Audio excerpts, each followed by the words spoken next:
africain de pouvoir installer afin de pouvoir lutter contre les urgences sanitaires.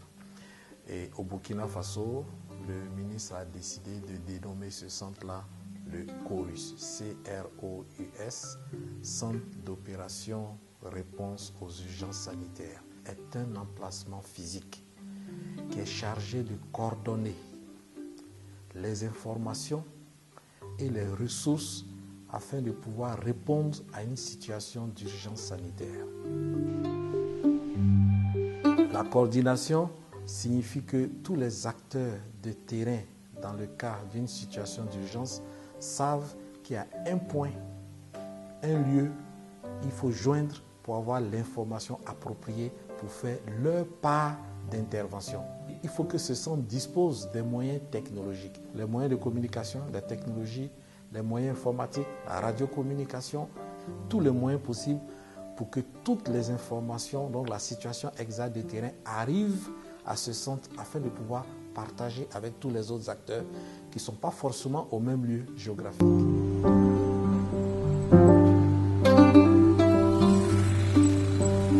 Il faut des ressources financières, il faut des ressources humaines, il faut des expertises.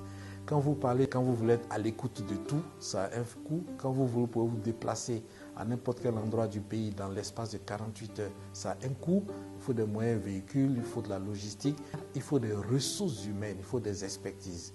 Quand vous parlez d'une urgence sanitaire, par exemple d'une épidémie de méningite, tout de suite, il faut un expert dans le domaine pour pouvoir répondre et pouvoir aider les acteurs de terrain à intervenir de façon idoine.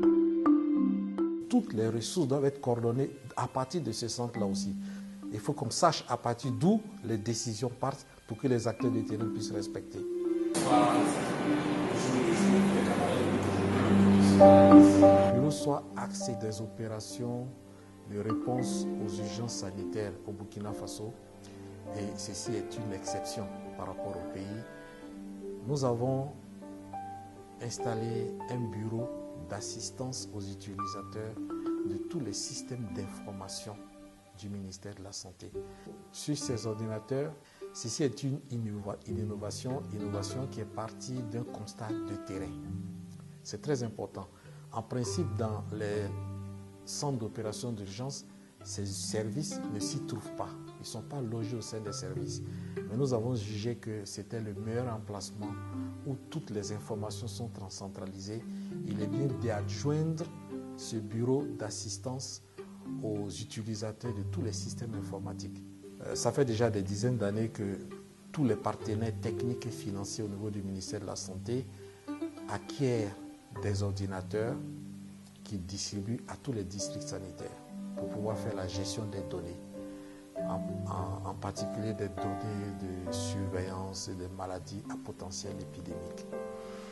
Nous constatons, quand nous faisons donc les visites de terrain, que ces ordinateurs sont souvent, on commence à avoir même des parkings, des cimetières d'anciens ordinateurs, juste parce qu'ils n'ont jamais reçu de la maintenance ou ils ont un petit souci logiciel qui n'a pas été résolu par le partenaire étant parti, et l'ordinateur est mis de côté au profit d'un nouvel ordinateur qu'un autre partenaire va acquérir.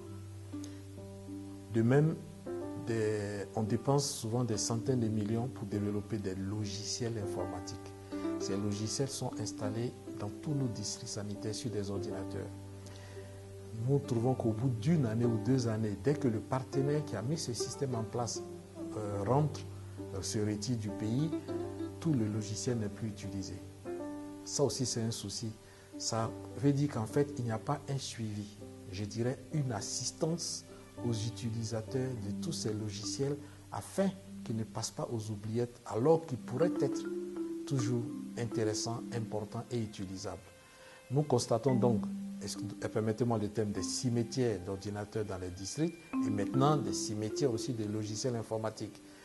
C'est donc pas la première fois qu'un partenaire met en place un système de gestion des données de la santé, mais sachant que cela risque de finir aussi dans les cimetières, nous avons pensé que mettre en place la plateforme e-surveillance, qu'on appelle la plateforme Stellable, cette plateforme e-surveillance, en la mettant en œuvre, Nous craignons que dans 1 an, 2 ans, cette plateforme aussi ne retourne aux oubliettes. Alors il a fallu résoudre les problèmes que tous les autres systèmes mis en place ont eu pour espérer que celui-là tienne et soit pérenne pour un plus long moment.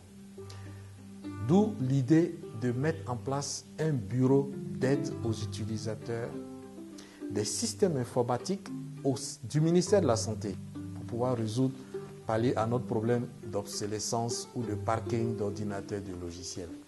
Nous sommes dit que l'objectif principal est qu'il doit être un bureau à l'écoute de tous les utilisateurs des systèmes informatiques mis en place par les partenaires du ministère de la Santé, tout système informatique compris. Et qu'à cet endroit, les techniciens, les utilisateurs dans les districts, dans les CSPS, trouvent une réponse, une solution à tous leurs problèmes informatiques, que ce soit logiciel ou matériel et même de formation. Ainsi, avec le changement de personnel, il y a toujours un endroit où le nouveau venu, s'il appelle et qu'il expose ses difficultés à utiliser les systèmes en place, il trouve une oreille qui peut prendre le temps de lui expliquer l'utilisation. De même, si j'ai une connexion Internet qui ne marche plus, si j'ai mon logiciel Windows qui ne tourne plus parce qu'il n'est pas à jour, si j'appelle ce bureau, j'aurai les services informatiques. Ce personnel a déjà les compétences et ce personnel à tour de rôle, prenant des gardes au sein de ce bureau, à tour de rôle, vont soutenir les utilisateurs. Voici l'objectif principal qu'on a voulu consacrer à ce bureau.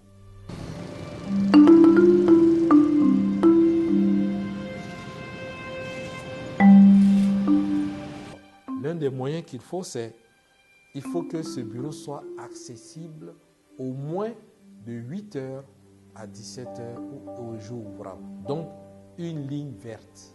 Une ligne verte accessible. Il faut disposer de 4 techniciens permanents dans la salle du bureau à l'écoute des utilisateurs. Le bureau, sur ses ordinateurs, va disposer de logiciels qui permettent de prendre contrôle de l'ordinateur d'un utilisateur à distance. Il dispose de 2 écrans de visualisation. Ces écrans de visualisation nous montrent en temps réel chaque cas suspect ou confirmé d'une des maladies à potentiel épidémique qui est gérée dans le système de santé. Dès lors que le district qui détecte ce cas rentre l'information dans le système, le niveau régional est au courant, le niveau central, le ministère de la Santé est au courant et cette information est visualisée au sein du helpdesk.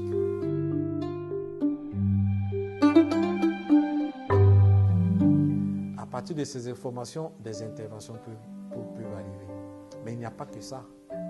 Cette visualisation des résultats, cette visualisation des informations sur la santé, nous avons des gestionnaires de données, des spécialistes qui les scrutent en permanence. C'est même le rôle du chorus de scruter ces informations. Ce qu'on n'a pas en concurrence et qui fait l'exception du helpdesk, qui fait l'exception du chorus au Burkina Faso, c'est que le helpdesk vous permet de suivre le fonctionnement des ordinateurs, l'utilisation des systèmes à distance. Nous avons un tableau de bord à partir duquel nous savons quel est le district qui n'a pas saisi des données depuis une semaine sur une maladie. Nous savons quel district n'a pas eu une connexion Internet depuis une semaine. Nous savons quel district a mis un échantillon dans le système et où se trouve cet échantillon aujourd'hui. Vous pouvez donc interpeller l'utilisateur qui est silencieux, entre guillemets. Donc, ce n'est pas seulement quand on vous appelle sur la ligne verte qu'il y a problème. Quand on ne vous appelle pas, c'est déjà un problème. Et nous le savons. Avec les problèmes d'électricité que nous connaissons, un ordinateur installé quelque part à Diapaga peut prendre feu. Un autre moyen dont ce bureau doit disposer pour pouvoir atteindre ses objectifs, c'est d'avoir la capacité de remplacement d'un ordinateur physiquement en panne à n'importe quel endroit, dans n'importe quel district du pays, dans un délai de 48 heures. Le bureau que nous avons aujourd'hui dispose d'un stock de 10 unités de chaque équipement mis à la disposition de chaque district. Le centre des opérations d'urgence, avec ses procédures propres, devait être capable d'investiguer et de résoudre un problème presque dans un délai de 48 heures.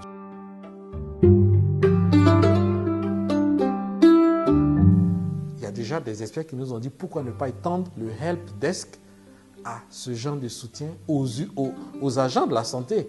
Et les agents de santé qui sont censés parer à l'épandage ou à l'expansion de la maladie, eux aussi ont besoin de soutien. Ce sont des êtres humains. Voici des pistes possibles d'évolution de ce genre de bureau que nous avons mis en place. Mais ceci est laissé à la disposition du ministère pour décider quoi en faire.